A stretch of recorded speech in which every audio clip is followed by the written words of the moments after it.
วันนี้ผมพามาชมนะครับข้อแตกต่างระหว่าง2คันนี้ดูคติพานิกาเล่กับดูคติซูเปอร์สปอร์ตหลายคนจะคุ้นคำถามนะครับหรือเคยไปอ่านผ่านตามมาแหละว่าไอ้2รุ่นนี้มันต่างยังไงมีคนหลายคนสงสัยนะครับมีเม้นต์เข้ามาถามอยู่เยอะพอสมควรนะครับทั้งที่มันเป็นสปอร์ตฟูลไฟลิ่งเหมือนกันแต่ทำไมราคามันต่างกันไอ้นั่นไอ้นี่ต่างกันแต่ทำไมมันมีความรู้สึกว่าเหมือนจะเป็นเซกเมนต์เดียวกันเหมือนจะเป็นคลาสเดียวกันนะครับแต่อยากบอกเลยว่า2รุ่นนี้มีอย่างเดียวมี2อย่างแล้วกันที่เหมือนกันอย่างแรกคือมีเปลือกฟูลไฟลิ่งเหมือนกันกับอย่างที่2คือเป็นดูคติเหมือนกันทุกคนทราบกันดีนะครับดูคติพานิกาเล่คือซูเปอร์ไบค์ของค่ายดูคตินะครับคำว่าซูเปอร์ไบค์นะครับมันก็คือเป็นรถที่ออกแบบสำหรับโจทย์ที่ใช้เพื่อการแข่งขันหรือใช้ในสนามนะครับแต่ก็มาวิ่งบนท้องถนนได้แต่การดีไซน์หลายๆอย่างการวางท่านั่งการอะไรเหมาะกับการใช้ในสนามหรือการแข่งขันนะครับ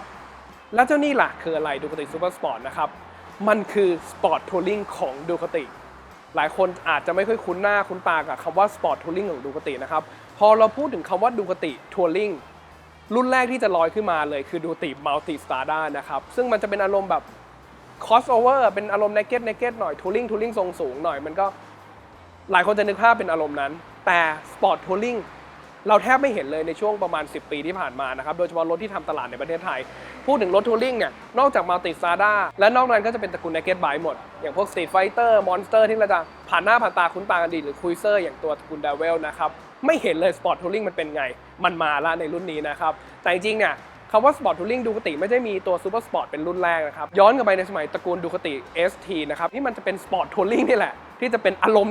คล้ายๆกันนี้นะครับแล้วมันก็แบงค์หายไปช่วงนึงจนกลับมาอีกครั้งในตัวดูคติซูเปอร์สปอร์ตนะครับคำว่าสปอร์ตทัวริงเนี่ยทุกคนทราบกันดีแหละโจทย์การออกแบบเพื่อการเดินทางบนท้องถนนเลยไม่ได้ใช้เพื่อการแข่งขันนะครับสไตล์ของเครื่องยนต์ท่านั่งการออกแบบอะไรหลายอย่างต้องใช้คำว่ามันต่างกันโดยสิ้นเชิงเลยกับดูคติพานิกาเล่นะครับซึ่งถ้าเรามาดูจริงๆเนี่ยเอาว่าดูกันที่ท่านั่งนะครับในตัวคำว่าซูเปอร์ไบค์สังเกตว่าจะมีความหมอบแล้วเบาะก็จะสูงด้วยสไตล์ของมาตรฐานรถสปอร์ตแหละสังเกตว่าที่ปลายเท้าเนี่ยผมสูง168นะครับปลายเท้าเนี่ยจะเป็นอารมณ์จิกกับพื้นเลยส้นไม่ถึงโดยสิ้นเชิงนะครับนอกจากสไลด์ก้นหนักๆเนี่ยเอาขาขวามาแตะบนเบรกแล้วก็สไลด์ก้นซ้ายช่วยนิดนึงส้นเท้าถึงจะถึงพื้นนะครับแต่ถ้าลง2ข้างเอาว่าขยิบนี่คือเป็นมาตรฐานของตัวซูเปอร์ไบค์แหละในทุกรุ่นนะครับความสูงของผมจะเป็นอารมณ์นี้หมดแต่พอมาดูในตัวซูเปอร์สปอร์ตนะครับความสูงเท่าเดิม สังเกตว่าขาผมเนี่ยส้นเท้าเกือบถึงพื้นนะครับเท่าขาลงทั้ง2ข้างเนี่ยก็ถือว่าถ้านั่งมันเตี้ยลงนะอารมณ์เนี่ยถ้าตระกูลนักเก็ตไบค์มอนสเตอร์สตรีทไฟเตอร์จะเป็นอารมณ์นี้แขนกลางๆนะครับมันจะเป็นท่านั่งของนักเก็ตไบค์แต่สปอร์ตทัวริงมันก็จะโน้มหน้าขึ้นมานิดนึงสังเกตว่าท่านั่งบางคนบอกเหมือนกับตัวพานิกาเล่เลยนี่แต่ถ้าสังเกตดีๆความสูงของแฮนด์จะต่างกันซูเปอร์สปอร์ตจะอยู่ท่านั่งประมาณนี้นะครับหลังผมไม่โค้งมากก็อยู่ในท่านั่งการขับขี่ที่กำลังสบายนะครับแต่ถ้าเป็นอารมณ์นั้นจะอยู่ประมาณนี้ซึ่งมันจะเหมาะกว่าขี่รถซูเปอร์ไบค์ออกทริปได้ไหมได้แต่ก็ต้องหลังแข็งนิดนึงนะครับถ้าพูดถึงความสบายสำหรับซูเปอร์สปอร์ตค่อนข้างจะตอบโจทย์นี้ได้ดีกว่านะครับต่อมาเรามาดูที่เบาะคนซ้อนนะครับสังเกตว่าในตัวซูเปอร์สปอร์ตจะเป็นเบาะตอนยาวเลยอันนี้เป็นฝาครอบเฉยๆนะครับถ้าเกิดเราแกะฝาครอบออกก็จะเป็นเบาะตอนยาวที่มันจะอยู่ต่างชั้นกันไม่มากทำให้คนซ้อนสามารถโอบเอวเอาว่าคนซ้อนซ้อนสบายซ้อนไม่เหนื่อยนะครับมันก็ไปด้วยกันกับคนขับไปเรื่อยๆนะครับซึ่งต่างกันในตัวซูเปอร์ไบค์อย่างในตระกูลพานิกาเล่นะครับถ้าเกิดเป็นพวกสปอร์ตจ๋าจะสังเกตว่าตรงนี้จะนั่งไม่ได้เลยแต่อันนี้โอเคด้วยคำว่า959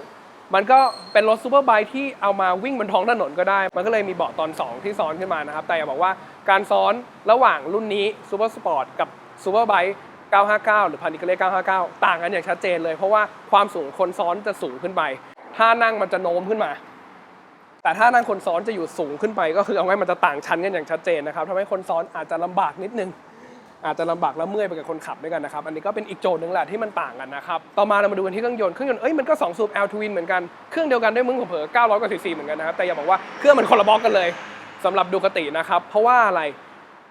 พานิกาเล่จะใช้เครื่องยนต์ซูเปอร์ควอโดนะครับตั้งแต่1199 1299 899 959ตัวนี้นะครับจะเป็นซูเปอร์ควอโด2 สูบ L Twin เหมือนกันแต่จะเป็นเครื่องยนต์โซ่ลาวลินนะครับช่วงชักอะไรหลายอย่างเป็นเครื่องยนต์ที่เซตอัพมาเพื่อใช้ในรอบสูงนะครับก็ใช้เพื่อการแข่งขันนะว่ารถสายลากแล้วกันแต่มาดูในตัว Super Sport S นะครับบล็อกนี้ Test Data 11 องศาเราเห็นอยู่ในคุ้นหน้าคุ้นตาในดูคติ L Twin เกือบทุกรุ่นนะครับที่เป็นเครื่องยนต์สายพานขับลาวลินนะครับด้วยช่วงกำลังมันจะมาอยู่ในช่วงรอบที่ไม่สูงมากสังเกตว่าแรงม้าสูงสุดตัวนี้มาที่ 9,000 รอบเอง แต่เจ้านี่มาที่10,000 กว่ารอบนะครับอารมณ์สายลากสายแหลมคือโจทย์มันต่างกันเพราะว่าการใช้งานบนท้องถนนเราไม่จำเป็นต้องไปลากขนาดนั้นนะครับซึ่งสไตล์ของเครื่องยนต์ก็จะต่างกันก็สรุปง่ายๆนะครับมันก็อย่างที่ผมบอกนะครับคำว่า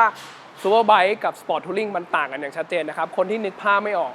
ถ้านึกถึง Kawasaki ให้นึกถึง ZX10R กับ Ninja 1000นะครับซึ่งมันคนละรุ่นกันเลยเพียงแต่พอมาเป็นดูคติเนี่ยคนสับสนเพราะอะไรดูคติดีไซน์ที่คำว่าซูเปอร์ไบค์กับคำว่าสปอร์ตทัวริงเนี่ยค่ายนั้นๆจะดีไซน์ให้มันแบ่งแยกกันแบบชัดเจนเลยเอาว่าหน้าตาคำว่ารถสปอร์ตมันก็ให้มันดูสปอร์ตไปเลยสำหรับรถทัวริงมันก็จะเป็นอีกกลิ่นหนึ่งกลิ่นอารมณ์หนึ่งบางคนก็เรียกว่ามันจะเชยกว่ารถสปอร์ตนิดนึงนะครับแต่ในตัวดูคติเนี่ยส่วนตัวผมว่าดีไซน์ในตัวซูเปอร์สปอร์ตมันมีความสปอร์ตสูงกว่าคำว่าสปอร์ตทัวริงพอสมควรเลยนะครับด้วยกลิ่นอายหลายๆอย่างการดีไซน์เนี่ยเอาว่ามันก็สไตล์ของดูคตินะครับค่อนข้างหล่อและสปอร์ตมากแต่มันคือรถสปอร์ตทัวริงนะครับถ้าโจทย์ของคุณใช้เพื่อการเดินทางออกทริปเป็นชีวิตจิตใจบอกได้เลยว่า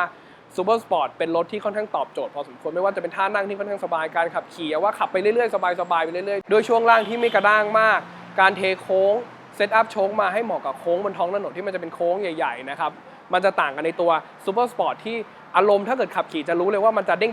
งๆๆๆหน่อยสไตล์ของรถสปอร์ตนะครับแต่ในข้อดีของซูเปอร์ไบค์ที่โชคมันเด้งๆเนี่ยมันก็จะคืนไวพับไวนะครับในโค้งแคบหรือโค้งใหญ่นะครับอันนี้ก็อย่างที่บอกแม้กระทั่งโชคมันก็ต่างกันแล้วล่ะการเดินทางความสะดวกสบายแม้กระทั่งเกณฑ์น้ำมันหลายคนสงสัยว่าทำไมดูคติรถระดับนี้อย่าว่าแต่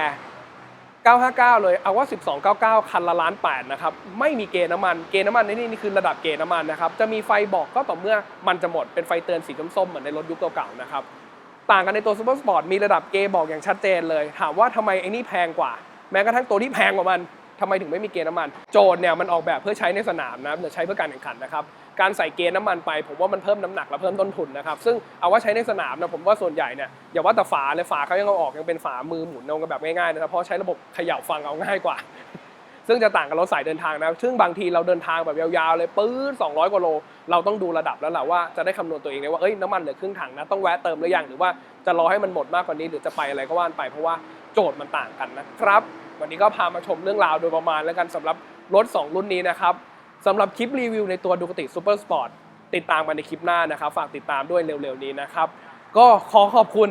ทางดูคติรามาทรีนะครับที่ให้หยิบยืมรถทางดูคติซูเปอร์สปอร์ตมาให้ผมทำคลิปให้ทุกคนดูนะครับแล้วก็